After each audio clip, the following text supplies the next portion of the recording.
Azizlar, xudo xolasa Cappuccino MDF'li fasollarimizdan zakazlarimiz tushdi boshladi. Inshaalloh 2 komplet tayyorladik.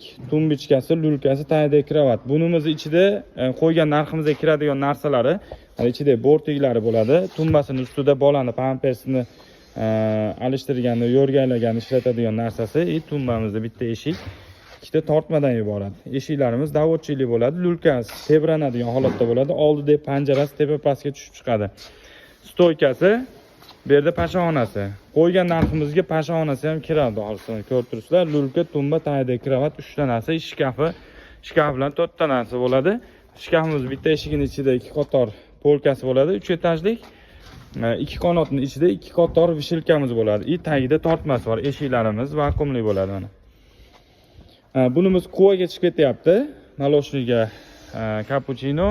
Bunimiz ham xuddi shu bilan bir xil. Bunimiz Farg'onaga chiqib ketyapti. 2 komplet o'sha hozir yuklab, Kuva Farg'ona bitta yo'nalishlik uchun yuklab jo'natyapmiz. Xudo xolasa, kimga kerak bo'lsa, pastda nomerlar qoldiramiz. Bemalol aloqaga chiqib, o'zingizlar mahsulotlar zakaz qilishingiz mumkin. Hammalarga sog'lik tilaymiz.